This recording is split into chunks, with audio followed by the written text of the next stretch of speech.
হ্যাঁ স্যার। তোমাদের গতদিন কি বলেছিলাম কিছু করাবো আজকে? আমাদের ফ্রেজ শেষ হয়ে গেছে, ক্লজ শেষ হয়ে গেছে, ক্লজের একটা পার্ট বাকি আছে, অ্যাডভার্বিয়াল ক্লজ, তাই তো?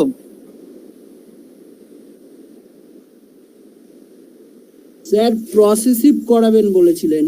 ও পজিটিভ করাবো, আচ্ছা। আর ওই অ্যাডভার্বিয়াল ক্লজটা কমপ্লিট করাবো। আচ্ছা বেশ, সবার আগে যে অ্যাডভার্বিয়াল ক্লজটা বাকি আছে সেটুকুন করে নাও আগে। ছোট্ট একটা জিনিস, অ্যাডভার্বিয়াল ক্লজ।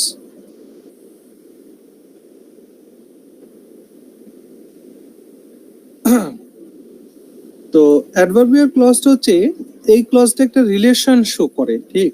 তোমরা একটা নোট করে লিখে রাখতে পারো যে this clause shows relations. Okay, relations. সেই রিলেশন গুলো কেমন হতে পারে?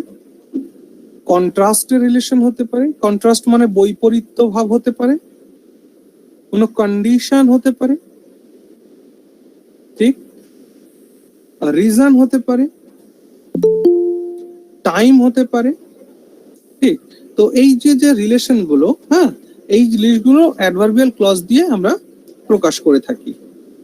অ্যাকচুয়ালি অ্যাডভার্বিয়াল ক্লজ গুলো চেনাটা খুব ইজি হয়, তার কারণ একটা কথা মাথায় রাখবে, অ্যাডভার্বিয়াল ক্লজের কাজ হচ্ছে একটা অ্যাডভার্বের মতন।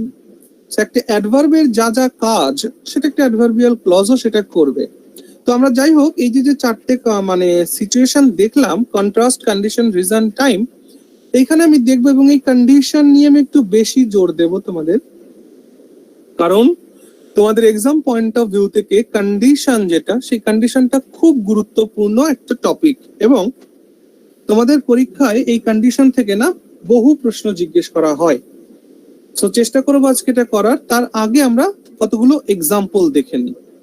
দেখো, প্রথম আমি একটি সেন্টেন্স লিখছি যে although he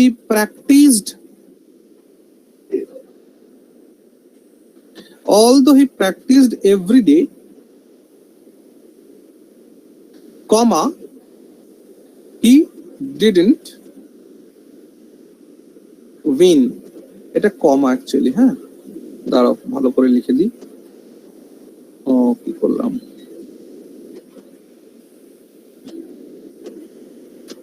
he didn't win, full stop. দেখো, although he practiced every day, he didn't win, এই ক্ষেত্রে he didn't win এটা হচ্ছে মেইন ক্লজ, কিন্তু although he practiced every day এই পার্টটুকুন হচ্ছে সাবঅর্ডিনেট ক্লজ। এবং এই সাবঅর্ডিনেট ক্লজটা কেমন ধরনের সাবঅর্ডিনেট ক্লজ? এটা একটা কন্ট্রাস্ট অ্যাডভার্বিয়াল ক্লজ। কন্ট্রাস্ট, বৈপরীত্য। দেখো, সে যদি প্রতিদিন প্র্যাকটিস করে তাহলে তার উইন করা উচিত ছিল, ইয়েস না? কিন্তু সে প্রতিদিন প্র্যাকটিস করেছে, তা সত্ত্বেও সে জিততে পারেনি। তার মানে এই ক্লজটা, এই অ্যাডভার্বিয়াল ক্লজটা একটা কন্ট্রাস্ট রিলেশনশিপ তৈরি করছে, বা কন্ট্রাস্টের একটা রিলেশন তৈরি করছে। তারপরে একটা এক্সাম্পল লিখে নাও। আচ্ছা, যা বলছি বুঝেছো কি?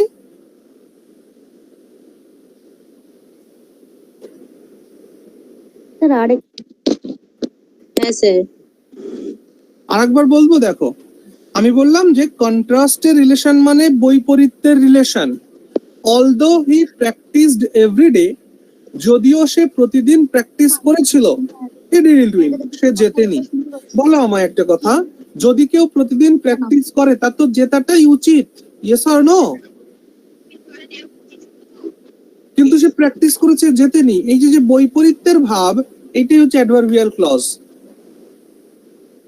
আরেকটা এক্সাম্পল দেখাচ্ছি কন্ডিশনের জন্য, যে if you help me pass the test, comma, I'll buy you a gift. বলছে যদি তুমি আমায় হেল্প করো এই টেস্টটিকে পাস করতে, তাহলে তোমায় আমি একটি গিফট কিনে দেব। ওকে, দিস ইজ কন্ডিশন, শর্ত। I will buy you a gift, এটা কিন্তু মেইন ক্লজ, কারণ এটা সেন্টেন্সে একা একা বসতে পারে, কিন্তু if you help me pass the test এটা বাক্যে একা একা বসতে পারে না, এটা সাবঅর্ডিনেট ক্লজ। তো এই সাবঅর্ডিনেট ক্লজটা কেমন, এই সাবঅর্ডিনেট ক্লজটা কিসের রিলেশন শো করছে, এই সাবঅর্ডিনেট ক্লজটা কন্ডিশনের রিলেশন শো করছে। কন্ডিশন মানে শর্ত, তুমি যদি আমার টেস্টটিকে পাস করতে সাহায্য করো তবে তোমায় আমি একটি গিফট কিনে দেব। Are you getting my point? হ্যাঁ স্যার। আরো একটা উদাহরণ দেখো, কিসের রয়েছে, তারপর রিজন রয়েছে, তাই তো? আচ্ছা চলো 3 নাম্বার এক্সাম্পল দেখে নাও, রিজন অ্যাডভার্ব। যেমন আই লেন্ট, এলইএনটি কিন্তু, হ্যাঁ যেহেতু পেন ট্যাবলেট দিয়ে লিখছি সো অক্ষরগুলো বোঝানো গেল, L E N T lent. I lent her my notes, আমি তাকে আমার নোটস গুলো ধার দিয়েছিলাম। This is main clause. এরপর সাবঅর্ডিনেট ক্লজ আসছে রিজন ক্লজ। কেন? Because she missed many classes. আমি তাকে আমার নোটগুলোকে তাকে ধার দিয়েছিলাম। কেন? Because she missed many classes. তাহলে এইটুকুন হচ্ছে মেইন ক্লজ, বাট এইটুকুন হচ্ছে সাবঅর্ডিনেট ক্লজ। আর এই সাবঅর্ডিনেট ক্লজটা কোন রিলেশন শো করছে? রিজন রিলেশন শো করছে। কারণ why I lent her my notes. Are you getting my point?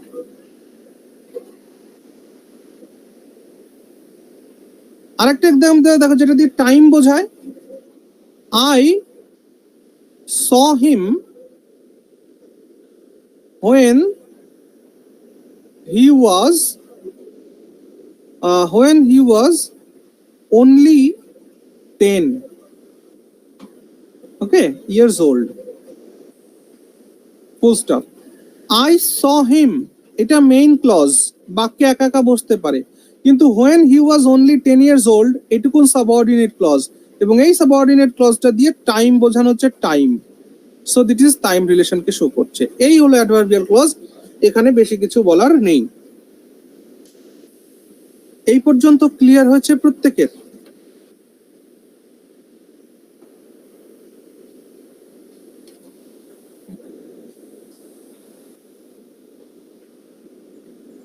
হ্যাঁ স্যার।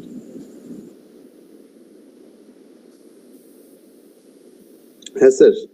বেশ, তো তোমাদের যেটা মেন এখন আমার যেটা বলা সেটা হচ্ছে কন্ডিশনাল সেন্টেন্সটাকে বলার, কারণ কন্ডিশনাল সেন্টেন্সটা খুব খুব ইম্পর্ট্যান্ট এবং এটা পরীক্ষায় আসে তোমাদের প্রশ্নে, এবং ম্যাক্সিমাম ছেলেমেয়েরা ভুল করে।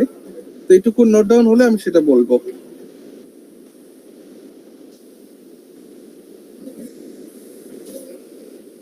স্যার ওটা কি I lent her my note? Yes yes, L E N T notes, NOTES, LENTS, lent, sorry LENT।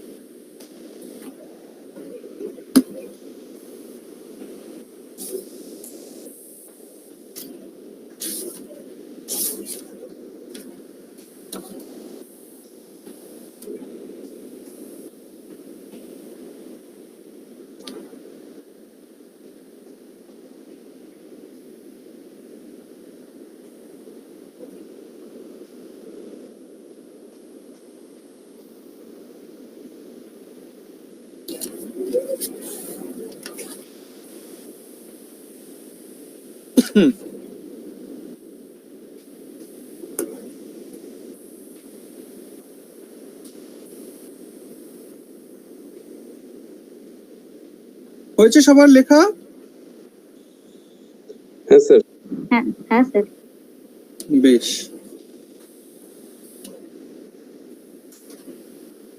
তো এখন তোমরা খাতার মধ্যে হেডিং লাগাও কন্ডিশনাল সেন্টেন্স।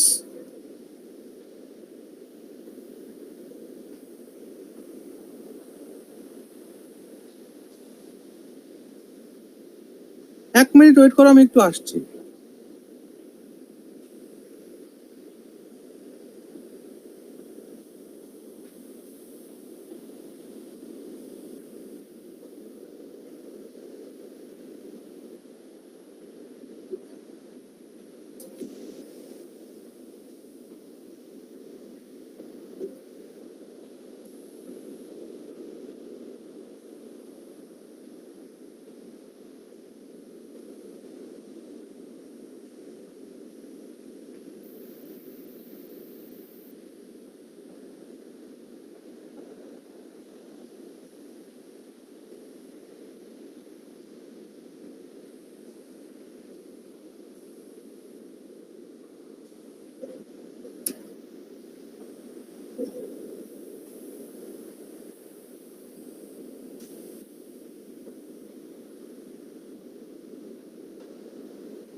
ওকে, চলো।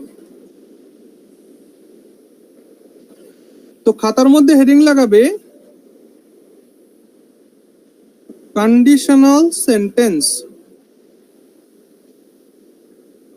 ঠিক, কন্ডিশনাল সেন্টেন্স এটা অবশ্যই অ্যাডভার্বিয়াল ক্লজের মধ্যেই পড়বে।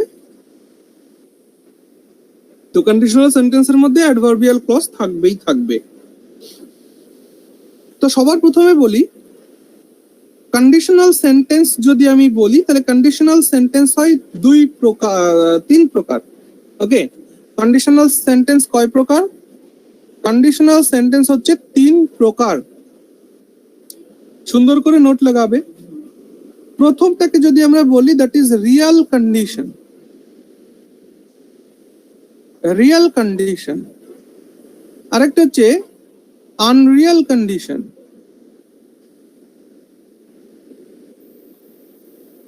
আরেকটা হচ্ছে ইমাজিনেটিভ কন্ডিশন।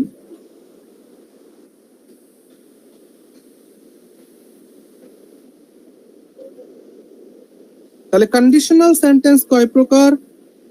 3 প্রকার, Real condition, unreal condition and imaginative condition.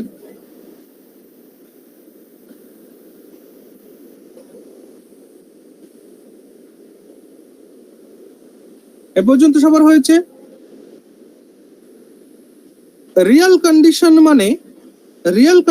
মানে যেটি সত্যি হতে পারে। আনরিয়াল কন্ডিশন মানে যেটি কখনো সত্যি নয়। ইমাজিনেটিভ কন্ডিশন তো সত্যি হতেই পারে না। এই জায়গা থেকে এই কন্ডিশনাল সেন্টেন্সের মধ্যে তোমরা একটু ব্র্যাকেটে লিখে রাখো ইফ ক্লজ কনসেপ্ট। এটা লেখো, ইফ ক্লজ কনসেপ্ট। এইটা তোমাদের নোটের মধ্যে থাকলে বুঝতে সুবিধা হবে এবং ধরতে পারবে কোন জায়গার কি আলোচনা চলছে। রিয়াল কন্ডিশন আমি এক্সাম্পল দিয়ে বোঝাচ্ছি, তারপর আলোচনা করব। If you boil water, comma, it will evaporate, it will evaporate, full stop. বলো, এই কন্ডিশনটা real condition, yes or no? Yes. হ্যাঁ স্যার। ঠিক, যে ইফ ইউ বয়েল ওয়াটার, যদি তুমি জলকে বয়েল করো, ইট উইল এভাপোরেটস, এটি বাষ্পীভূত হবে। এই সেন্টেন্সটি রিয়াল কন্ডিশন, কারণ এই কন্ডিশনটা হতে মানে সত্যি কথা আর কি, এটা হয়, হতে পারে। আবার দেখো, এই সেন্টেন্সটাকে তোমরা এভাবেও লিখতে পারতে, or if you boil water, comma, it evaporates, full stop. Okay, তো রিয়াল কন্ডিশনের মধ্যে তোমরা একটা জিনিস ফলো করলে, রিয়াল কন্ডিশনের মধ্যে তোমরা একটা জিনিস ফলো করলে, কি ফলো করলে? স্ট্রাকচার। সুন্দর করে নোট করবে আমি যেভাবে করছি। স্ট্রাকচারটা কি? ইফ ক্লজ যদি প্রেজেন্ট ইনডেফিনিটে থাকে, ইফ ক্লজ যদি প্রেজেন্ট ইনডেফিনিটে থাকে তাহলে সাবঅর্ডিনেট ক্লজ প্রেজেন্ট বা ফিউচার ইনডেফিনিট হবে। বলো এটুকুন খেয়াল করেছো কিনা করনি?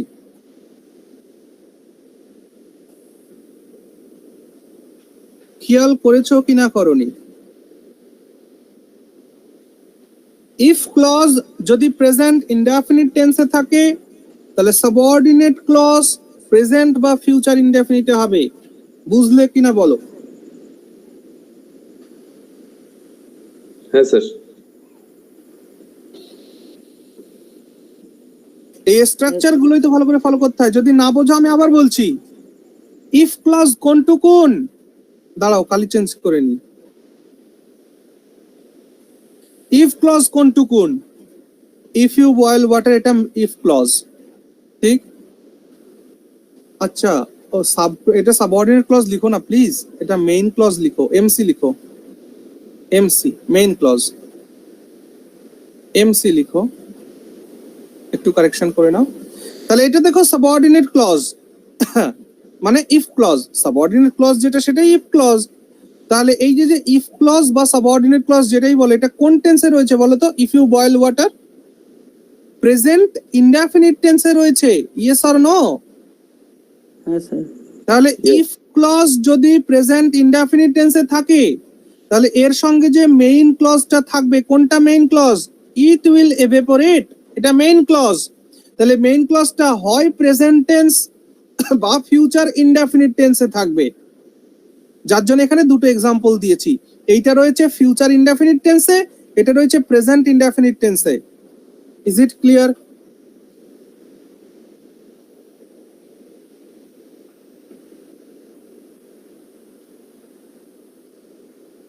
বুঝেছো সবাই? হ্যাঁ স্যার। বেশ, এবার আনরিয়াল কন্ডিশনে চলে এসো। অর্থাৎ যে কন্ডিশন কখনোই সত্যি হবার নয়, আনরিয়াল কথাটা থাকলেই কোন টেন্সকে আমরা বোঝার চেষ্টা করি? ফিউচার। হ্যাঁ একদম ঠিক, ফিউচারকে। অ্যাকচুয়ালি ফিউচারটা আনরিয়াল নয়, আনসার্টেন। ওটা আনরিয়াল বলতে পাস্ট সেন্স বোঝায়, পাস্ট সেন্স যেটা সত্যি নয়। First indefinite. ফিউচারটা আনরিয়াল নয়, ফিউচারটা হচ্ছে আনসার্টেন, মানে অনিশ্চিত। আচ্ছা, অনিশ্চিত আর অসত্য এই দুটোর মধ্যে তফাৎ আছে না? অনিশ্চিত যেটা সেটা তো নিশ্চিত হতেও পারে, বাট অসত্য যেটা সেটা তো সত্যি হবে না কোনোদিন। Are you getting? So unreal দ্বারা আমরা পাস্ট সেন্স কে বোঝাই, পাস্ট সেন্স। চলো পড়াচ্ছি। হ্যাঁ পড়ালো ফোন কর। তাহলে আনরিয়াল কন্ডিশনটা পাস্ট টেন্সে যাবে। আনরিয়াল কন্ডিশনের এক্সাম্পল লিখো এবার। এটুকুন আমি মোছার চেষ্টা করি।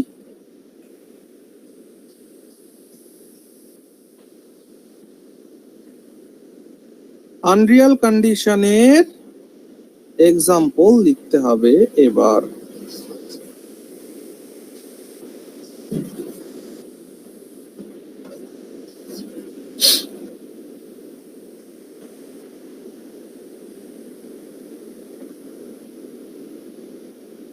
বেশ, চলো আনরিয়াল কন্ডিশনের এক্সাম্পল লিখো।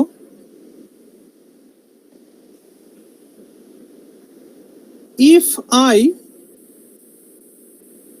built 2 houses, comma,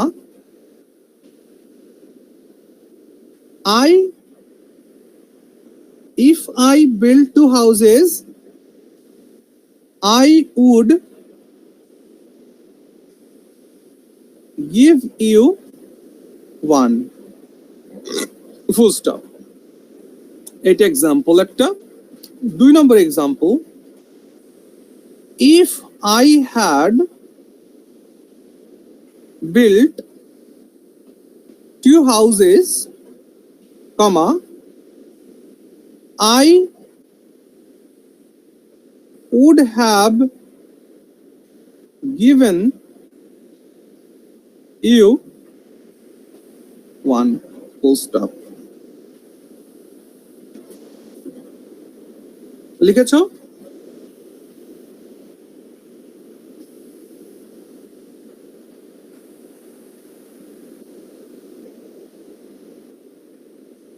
If I build 2 houses, যদি আমি দুটি বাড়ি তৈরি করতাম, I'd give you one, তাহলে আমি তোমায় একটা দিতাম। If I had built 2 houses, যদি আমি দুটি বাড়ি তৈরি করতাম, I would have given you one.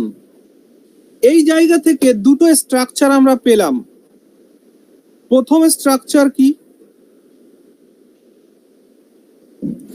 প্রথম স্ট্রাকচার past indefinite. হ্যাঁ, if clause যদি past indefinite tense এ থাকে, if clause যদি past indefinite tense এ থাকে, তাহলে মেইন ক্লজ থাকবে future in the past A, future in the past। তো future in the past এর সেন্সটা কি? future in the past এর সেন্সটা আন্ডার ব্র্যাকেট লিখবে would plus root verb। future in the past এর sense হচ্ছে would প্লাস root verb। 2 নম্বর স্ট্রাকচারটা পেলে if clause plus past perfect। যদি if clause past perfect এ থাকে, তাহলে মেইন ক্লজটা হয়ে যাবে future in the two past, future in the two past, অনেক বেশি past, ফিউচার অনেক বেশি পাস্টে চলে যাবে। অনেক বেশি পাস্টে যাওয়ার মানে কি? ব্র্যাকেটে লিখে রাখবে would plus have verb plus v3, ব্যাস। বলো স্ট্রাকচারের সাথে এক্সাম্পল গুলো বুঝলে কিনা?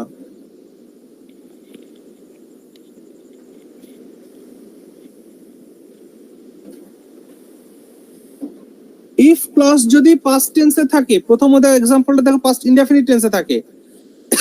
ইফ আই বিল্ড 2 হাউসেস, যদি আমি দুটি বাড়ি তৈরি করতাম, এটা হচ্ছে ইফ ক্লজ পাস্ট ইনডেফিনিট টেন্সে রয়েছে। তো এর সঙ্গে যে মেইন ক্লজ, সেই মেইন ক্লজে কি হচ্ছে? ফিউচার ইন দা পাস্ট হচ্ছে। তার মানে কি উড ইউজ হবে এবং তারপর রুট ভার্বের ইউজ হবে। ক্লিয়ার? তারপরেরটা ইফ ক্লজ যদি পাস্ট পারফেক্ট টেন্সে থাকে, দেখো I had build, past perfect tense নয় কি এটা? Past perfect tense. If clause যদি পাস্ট পারফেক্ট টেন্সে থাকে, তাহলে মেইন ক্লজ যেটা আছে সেটা future in the to past, মানে অনেক বেশি পাস্ট হবে। ওকে, অনেক বেশি পাস্ট হবে। তার মানে কি অনেক বেশি পাস্ট বলতে আনরিয়াল পাস্ট তোমাদের আমি পড়িয়েছি অলরেডি। উড হ্যাভ v3 এর প্রয়োগ হবে। Have you understood? Yes, sir. Yes, sir. বেশ, তাহলে এইখান থেকে আমার প্রশ্ন বলার একটাই জিনিস, কি বলার জিনিস? মনে রাখবে সব সময় ইফ ক্লজ 3টি টেন্সেই হতে পারে। ইফ ক্লজ শুধুমাত্র 3টে টেন্সে হতে পারে। কি কি টেন্স? ইফ ক্লজ হয় প্রেজেন্ট ইনডেফিনিট টেন্সে হবে, না হলে পাস্ট ইনডেফিনিট টেন্সে হবে, না হলে পাস্ট পারফেক্ট টেন্সে হবে। ইফ ক্লজ এই 3টি টেন্স ছাড়া অন্য কোনো টেন্সে হবে না, হবে না, হবে না। মনে থাকবে? একটা নোট লিখে রাখতে পারো যে ইফ ক্লজ শুধুমাত্র এই 3টি টেন্সেই আছে, প্রেজেন্ট ইনডেফিনিট অথবা পাস্ট ইনডেফিনিট অথবা past perfect. Are you getting my point? তাহলে প্রশ্ন তোমাকে কিভাবে দিতে পারে? প্রশ্ন তোমাকে এমন দিতে পারে, if I will buy 2 toys, comma I will give you 1। তো মনে রাখো if clause কখনো ফিউচার টেন্সে হবে না। if clause হয় প্রেজেন্ট ইনডেফিনিটে হবে, না হলে পাস্ট ইনডেফিনিটে হবে, না হলে পাস্ট পারফেক্ট টেন্সে হবে। বোঝা গেল?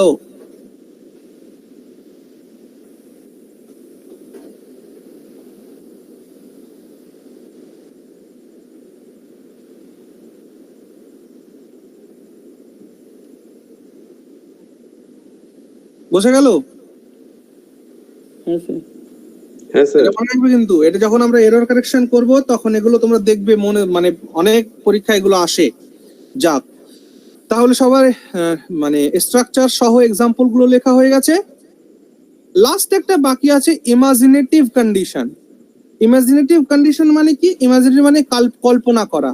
যেমন একটা এক্সাম্পল দিই, যে আমি যদি পাখি হতাম, আমরা এমনটা বলি কখনো কখনো, আমি যদি পাখি হতাম তাহলে ডানা মেলে আকাশে উঠতাম, বা ওপরে আকাশে উঠতাম, বা এমন কিছু একটা ব্যাপার স্যাপার। সো এই ক্ষেত্রে যে স্ট্রাকচার সেটা হচ্ছে If if I were the bird. I were a bird, the নয় আ, Oh, হ্যাঁ if sir. I were a bird, comma I I would would fly. I would fly high on the sky. Are you getting my point? If I were a bird, I would fly high on the sky. Okay. ডানা So, মেলে হলো না তো। এগুলো একই sense, ঠিক আছে? ডানা মেলে ওই যে। একই সেন্স ভাইয়া। ও, ডানা তো মেলে করার বলতেই দরকার হবে, নেই। ডানা মেলে বলতেই হবে এমনটা নয়, সেন্স ক্লিয়ার হলেই হলো। If I were a bird, I would fly on the high. Okay, তাহলে এখানে কি পরিবর্তন দেখা গেল? এখানে পরিবর্তন দেখা গেল আই এর পাশে ওয়াজ বসা উচিত, কিন্তু ওয়াজ এখানে বসবে না, এখানে ওয়্যার বসবে। হি এর পাশে ওয়াজ বসা উচিত, কিন্তু এখানে ওয়াজ বসবে না, ওয়্যার বসবে। ইউ এর পাশে ওয়্যার বসা উচিত, কিন্তু এখানে ওয়্যার বসবে না, ওয়াজ বসবে। Is it clear everyone? হ্যাঁ স্যার। ক্লিয়ার? তাহলে এই যে হলো কন্ডিশনাল সেন্টেন্স। তো এটি এতটা ইম্পর্ট্যান্ট নয়, ইম্পর্ট্যান্ট হচ্ছে আগে যেটা পড়ালাম সেটা ইম্পর্ট্যান্ট। তাহলে আগেরটা যেটা পড়ালাম সেটা মাথায় রাখবে, যে ইফ ক্লজ তিনটি মাত্র টেন্সে পাওয়া যায়, present indefinite, past indefinite, past perfect. সবাই লিখে নিয়েছো আশা করছি। ওকে, বেশ। তাহলে অ্যাডভার্বিয়াল ক্লজের যে পার্টটা ছিল এখানে হলো। আর কি করাবো বলেছিলাম বলো একটু আমায়? পসেসিভ। পজিটিভ। ওকে, বেশ বেশ বেশ, পজিটিভ, ঠিক। তো তোমরা এক কাজ করো, হেডিং লাগাও পজিটিভ কেস অফ প্রোনাউন। এটা আগে করো, পজিটিভ কেস অফ প্রোনাউন। এটা হেডিং লাগাও, পরে নাউনেরটা বলছি। Positive case of pronoun. আচ্ছা, আমি যদি তোমাদের প্রশ্ন করি মাই মানে কি, তোমরা কি উত্তর দেবে? আমার। মাই মানে আমার, খুব ভালো। সো বলো দেখি ভাই, আমার একটি কুকুর আছে, ইংরেজি কি? I have a pet dog. I have a dog. I have a dog. এখানে মাই কোথায়? ওইটা তো অ্যাডজেক্টিভ স্যার। হ্যাঁ, এটা অ্যাডজেক্টিভ। আমি বললাম মাই মানে কি, তোমরা বললে আমার। তো আমি একটা সেন্টেন্স দিলাম, আমার একটি কুকুর আছে, এর ইংরেজি কি? তুমি বললে যে আই হ্যাভ আ ডগ। সেখানে মাই কোথায় গেল? স্যার মাইটা ব্যক্তিগত মালিকানা বোঝায়, তখন হবে। না স্যার, ওইটা হচ্ছে কোন নাউনের আগেই বসতে পারে মাই। মনে রাখবে, আমাকে এই পজিটিভের ক্লাস আমার ইউটিউবে দেওয়া আছে, তোমরা দেখেছো? আমি দেখিনি, এটা আগে পড়েছিলাম। ওই যে এগুলো 7-8 এ থাকে। মনে রাখবে, যদি কেউ তোমায় জিজ্ঞেস করে মাই মানে কি, তোমাদের উত্তর হওয়া উচিত মাই হ্যাজ নো মিনিং।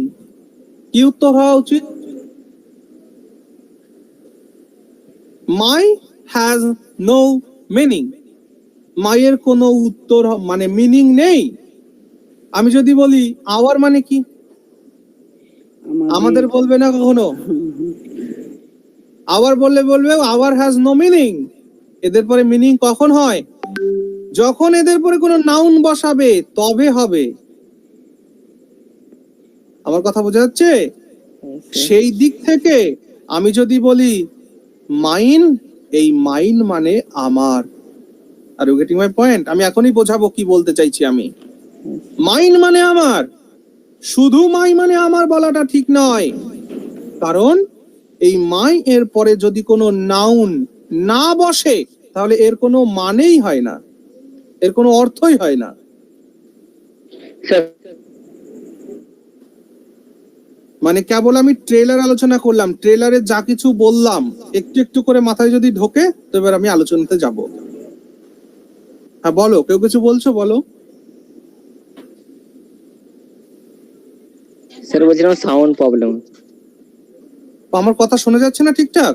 স্যার আমরা তো শুনতে পাচ্ছি, ওর তাহলে নেটের সমস্যা।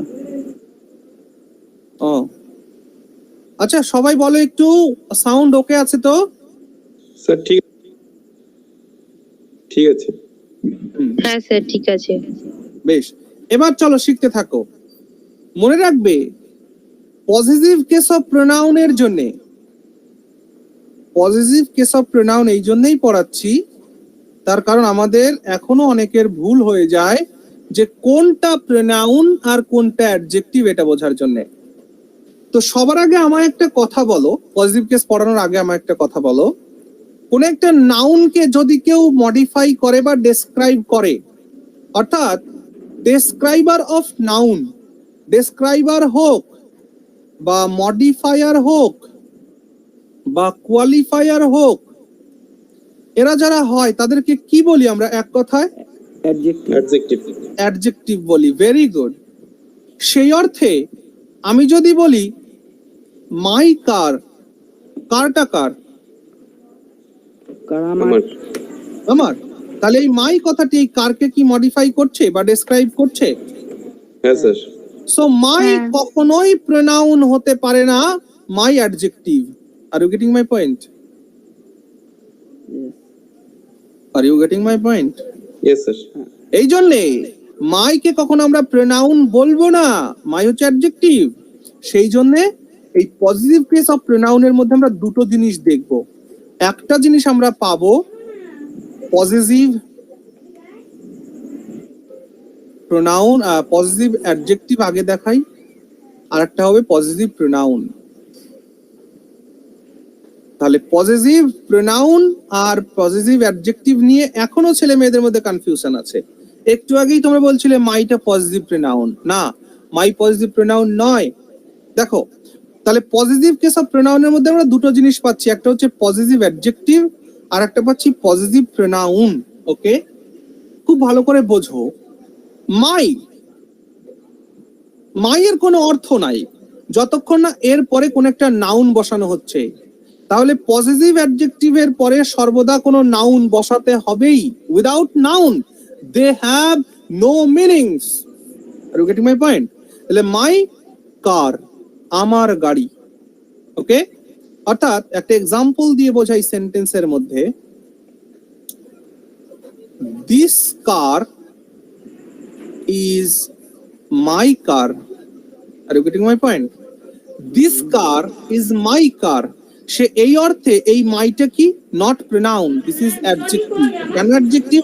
কারণ কার নাউন, এই কার নাউনকে মডিফাই করছে মাই। করে লিখি যে মাইকে আমি এখানে ব্যবহার করবো, তখন আমি এভাবে লিখবো যে this car is mine. Mine. Are you getting my point? তাহলে মাইন বলার সঙ্গে সঙ্গে কারটা ডিলিট হয়ে গেছে এবং এই মাইনের মধ্যে একটা পজিটিভনেস রয়েছে। আর পজিটিভ কথাটার অর্থই আমি ব্যাখ্যা করিনি এখনো। পজিটিভ কথাটি এসছে পজেস থেকে। কি থেকে এসছে? Pauses, POSSESS, pauses. পজেস মানে কি? পজেস মানে অধিকার করে রাখা বা অধিকার করে থাকা। কোন জিনিসকে অধিকার করে রাখলে সেটাকেই বলা হয় পজেসিভ। ওকে, পজেস করে থাকা। যেমন ভূতে ধরলে কি বলা হয়? পজেসড বলা হয়, তাই না? ভূত আছে নাকি? দেখবে কাউকে যদি ভূতে ধরে তখন কি বলা হয়? The lady is possessed by a ghost, okay না? তো পজেস মানে অধিকারে রাখা, তাহলে পজিটিভ কেসের মধ্যে একটা অধিকার বোধ থাকবে, তাহলে মাইনের মধ্যে একটা অধিকার বোধ আছে, তাহলে এই মাইন মানে আমার, তাহলে মাই পজিটিভ অ্যাডজেক্টিভ, কিন্তু মাইয়ের জন্য যে পজিটিভ প্রোনাউন রয়েছে that is mine. Are you getting my point? বোঝাতে পারলাম কি? হ্যাঁ স্যার। হ্যাঁ স্যার।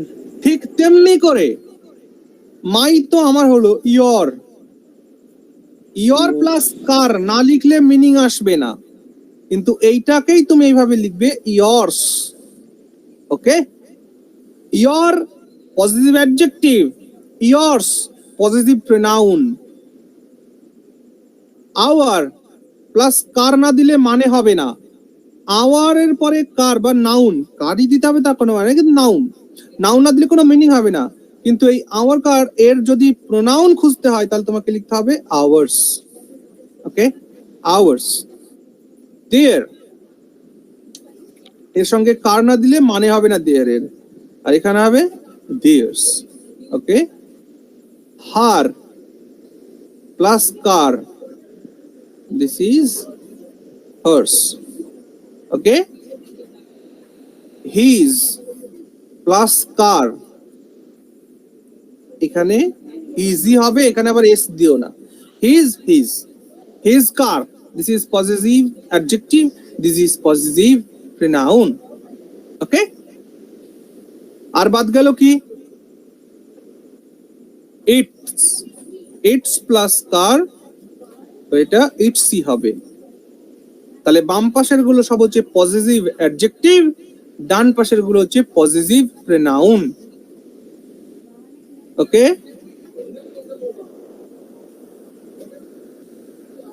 Clear everyone?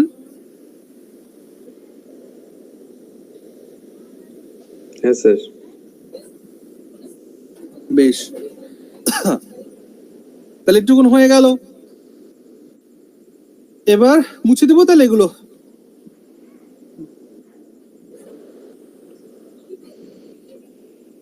হ্যাঁ স্যার। জি।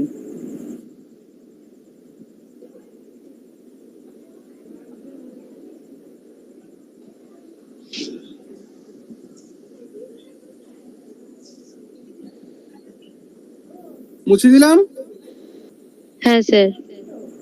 ওকে? এবার হেডিং লাগাও positive case of noun, positive case of noun. নাউনের পজিটিভ কেসটা দেখো। তো নাউনের পজিটিভ কেস দুই ভাবে হয়, নাউনের পজিটিভ কেস দুই ভাবে হয়। একটা হলো ইউজিং অ্যাপোস্ট্রফ এস, আরেকটা ইউজিং অফ, ওকে? তাহলে পজিটিভ কেস অফ নাউন দুই ভাবে হয়, একটা অ্যাপোস্ট্রফ এস ইউজ করে আর একটা অফ ইউজ করে। তো এই দুটো জিনিসই বুঝতে হয়। যেমন আমি বললাম রামের কলম, রামের কলম, এটা মানে Ram's pen, okay? Using apostrophe S, okay? This is positive case of noun, রামের কলম, ঠিক? কিন্তু আমি যদি বলি টেবিলের পায়া, টেবিলের পায়া, এটাকে আমি এভাবে কখনো লিখতে পারবো না, টেবলস লেগ, এটা আমি কখনো লিখতে পারবো না। কেন? মনে রাখবে যেগুলো জীবিত নাম, মানে জীবিত নাম বলতে কি বলতে চাইছি বলতো, যে জীবিত জিনিস আর কি, যার মধ্যে প্রাণ আছে, তাদের ক্ষেত্রে আমরা অ্যাপোস্ট্রফ ইউজ করব। যে সমস্ত নাউনের মধ্যে প্রাণ আছে তাদের ক্ষেত্রে আমরা অ্যাপোস্ট্রফ ইউজ করব পজিটিভ কেস করার জন্য। আর যে সমস্ত নাউনের মধ্যে প্রাণ নেই, জড়বস্তু, সেই জড়বস্তুর ক্ষেত্রে পজিটিভ কেস করার জন্য আমরা অফ ইউজ করব। তাহলে টেবিলের পায়া, টেবিলস লেগ ঠিক নয়, তাহলে এটা ঠিক হবে কি করে? লেগ অফ টেবল, এটা ঠিক। বলো বুঝলে কিনা?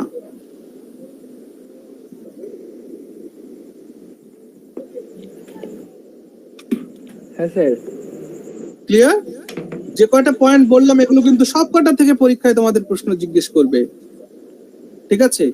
তাহলে মনে রাখো, যে সমস্ত নাউন জড় পদার্থ, অর্থাৎ যে সমস্ত নাউনের প্রাণ নেই, তাদের সঙ্গে আমরা অ্যাপোস্ট্রফি এস ইউজ করব না পজিটিভ কেস করার জন্য, তাদের সঙ্গে অফ ইউজ করব, অফ।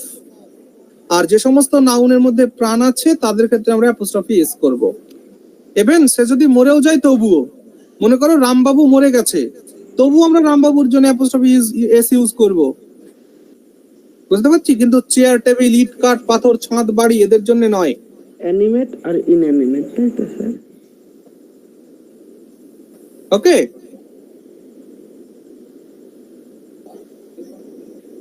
তাহলে positive case of noun and pronoun দুটো হলো। আর কি আছে বাকি?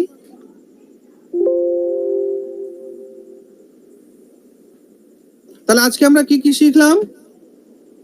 অ্যাডভার্বিয়াল ক্লজের পার্টটা শিখলাম, পজিটিভ কেস শিখলাম নাউন আর প্রোনাউনের, আর কন্ডিশনাল সেন্টেন্স শিখলাম যেটা ইফ ক্লজ। আর একটা ছোট্ট টপিক আছে সেটাও করে দিই আজকে, তারপর শেষ করি। মুছে দিলাম। হ্যাঁ স্যার। আচ্ছা, নেক্সট ডে থেকে তোমাদের ভয়েস চেঞ্জ শুরু হবে, নেক্সট ডে থেকে ভয়েস চেঞ্জ। সো ভালো করে টেন্সটাকে পড়ে রাখবে সবাই। সো খাতার মধ্যে হেডিং লাগাও question framing. Question framing, question কিভাবে ফ্রেম করতে হয় করিয়েছি কি এটা তোমাদের? বেশ, তো মনে রাখবে কোয়েশ্চেন হয় দুই প্রকার।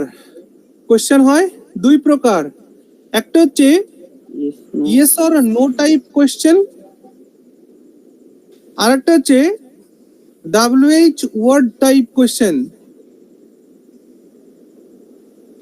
WH ওয়ার্ড টাইপ কোয়েশ্চেন আর একটা হচ্ছে yes or no type question. Yes or no type কোয়েশ্চেনের যে স্ট্রাকচার রয়েছে সেই স্ট্রাকচারটা এমন: auxiliary verb plus subject plus principal verb plus object plus others যদি কিছু থাকে, তারপর question mark. Are you getting? আর WH ওয়ার্ড টাইপের যে কোয়েশ্চেন সেটা হয় তোমার এমন, জাস্ট এর আগে WH ওয়ার্ডটা জুড়ে দাও, এখানে যা আছে অ্যাজ ইট ইজ এখানে, বাট শুধুমাত্র WH ওয়ার্ডটা জুড়বে।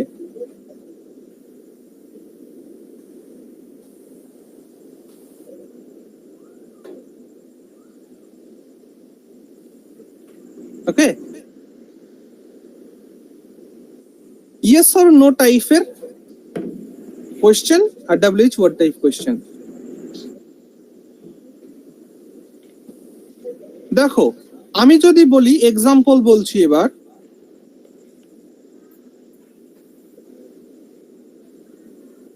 আমি কি ভাত খাই? Question mark. আর এখানে এক্সাম্পল দিচ্ছি, আমি কি খাই? আমি কি খাই? একটাই কয় রস্যি দিয়েছি, একটাই কয় দীর্ঘই দিয়েছি, মাথায় রাখবে। কয় রস্যি আর কয় দীর্ঘ এক জিনিস নয়। তাহলে আমি কি ভাত খাই, আমি জোর দিচ্ছি খাইতে, কিতে নয়। কিতে যদি জোর দিতাম তাহলে দীর্ঘইকার লিখতাম, কিন্তু এখানে আমি জোর দিচ্ছি আমি কি খাই, কিতে জোর দিচ্ছি, খাইতে নয়। বুঝে গেল? সো আমি কি ভাত খাই, ইয়েস হলে ইয়েস, নো হলে নো। তাহলে ইয়েস অর নো টাইপের কোয়েশ্চেন বোঝা গেল। আর WH ওয়ার্ড টাইপ কোয়েশ্চেনকে আমরা এটাও বলতে পারি ডিটেলস কোয়েশ্চেন। ডিটেলস কোয়েশ্চেন মানে পূর্ণাঙ্গ উত্তর তোমায় দিতে হবে। পূর্ণাঙ্গ উত্তর মানে আমি কি খাই, ভাত, মাছ, মাংস, ডাল ইত্যাদি ইত্যাদি। Are you getting? তাহলে আমি কি খাই, জেনারেলি এই সেন্টেন্সটিকে যদি কার্নেল সেন্টেন্স হিসাবে দেখি, কার্নেল সেন্টেন্স, তাহলে আমি কি লিখতে পারি? আমি ভাত খাই, তাই তো? আমি ভাত খাই। এমনটা। আমি ভাত খাইকে ট্রান্সলেট করলে কি হয়? আই ইট রাইস হয়, ইয়েস না? হুম। সো আমি তোমাদের বলেছি তোমরা যাকে ইট দেখো আমি তাকে ডু ইট দেখি, মনে আছে এই কথাটা? স্যার হ্যাঁ স্যার। তাহলে এইখানে কোশ্চেন করতে গেলে অক্সিলিয়ারি ভার্ব দেখো সাবজেক্টের আগে আসবে, কিন্তু এখানে কোনো অক্সিলিয়ারি ভার্ব আছে আই ইট রাইস এর মধ্যে? নেই তো। এই জন্যই তো ডামি ভার্ব আনা হয়, আর দুটো dummy verb.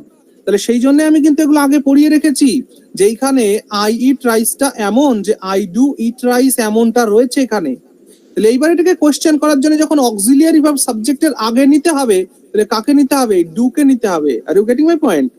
So do I eat rice question হয়ে গেল, ইয়েস অর নো টাইপের প্রশ্ন। Clear everyone?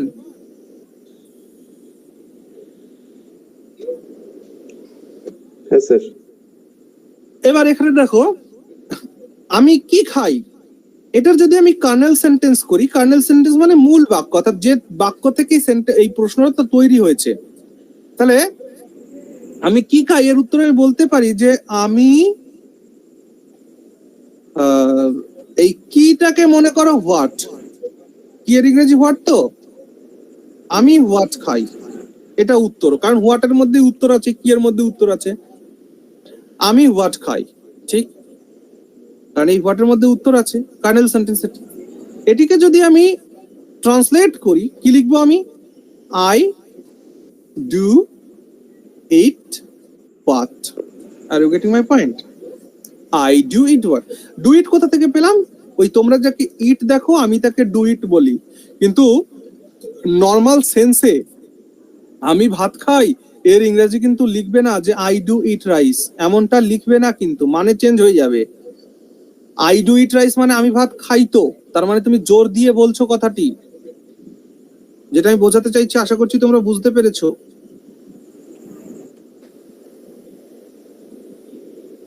এখানে যেহেতু অক্সিলিয়ারি ভার্ব লাগবে, প্রেজেন্ট ইনডেফিনিট টেন্স নিয়ে কাজ করছি, তাই এটাকে বলছি।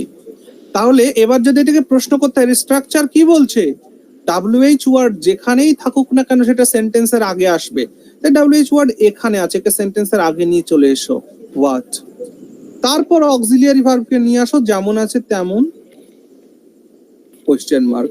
What do I eat? Do I eat rice? Yes হলে ইয়েস, নো হলে নো। আর হোয়াট ডু আই ইট এর মানে আমি কি কি খাই সেটা বল। It clear everyone? তোমরা যা কোশ্চেন ফ্রেমিং এর কোশ্চেন বোঝা গেল? পিভিটা কি স্যার? হ্যাঁ, PV? পিভি মানে প্রিন্সিপাল ভার্ব, এমভিও লিখতে পারো মেইন ভার্ব। ও পিভি মানে আচ্ছা। প্রিন্সিপাল ভার্ব, তোমরা চাইলে এমভিও লিখতে পারো মেইন ভার্ব। ওকে, তাহলে আশা করছি তোমরা কোশ্চেন ফ্রেমিং শিখে গেছো।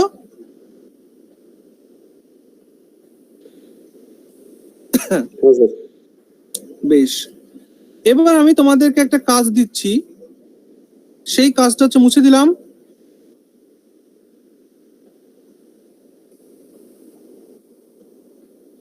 এখানে যা যা লেখা হয়েছে মুছে দিলাম। হ্যাঁ স্যার। দেখো তোমাদের যে কাজটা থাকবে, বাড়ির কাজ আমি যেহেতু দেবো তোমাদের ভালো করে বলি। দেখো আমি সাবজেক্ট হিসাবে আই কে নিলাম, ভার্ব হিসাবে ডু কে নিলাম, অবজেক্ট হিসাবে দ্য ওয়ার্ক কে নিলাম। ওকে, তো এইবার আমি 6টা সেন্টেন্স তৈরি করব, আর এই 6টা সেন্টেন্স তোমাদেরকে অ্যাজ ইট ইজ তৈরি করতে হবে। প্রথমে আগে তোমরা বাংলা সেন্টেন্স লিখবে, তারপর ইংরেজি সেন্টেন্স লিখবে। সো আমি দেখাচ্ছি এক একটা করে। প্রথমটা বাংলা সেন্টেন্স আমি লিখছি, আমি কাজটি করি দাঁড়ি। 2 নম্বর বাক্য, আমি কাজটি করি না।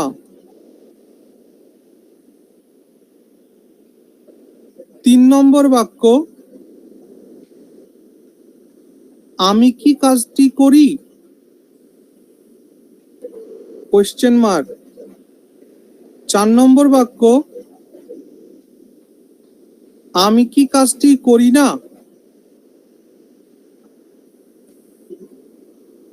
Question mark. 5 নম্বর বাক্য, আমি কি করি? 6 নম্বর বাক্য, আমি কি করি না? এই 6 ধরনের সেন্টেন্স তোমাদেরকে প্র্যাকটিস করতে হবে লিখে। তাহলে দেখো, আমি কাজটি করি এর ইংরেজি I do the work, the work. Full stop. আমি কাজটি করি না, I do not I do not do the work. Do the work. প্রথম Do the দুটা work. হচ্ছে ডামি অক্সিলিয়ারি ভার্ব, এই দুটা হচ্ছে principal verb.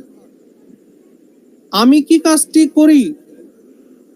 Do I do the Do the work? work. Question mark. আমি কি কাজটি করি না? Do I I not Do do the I- work. Not Not do do the the work? work.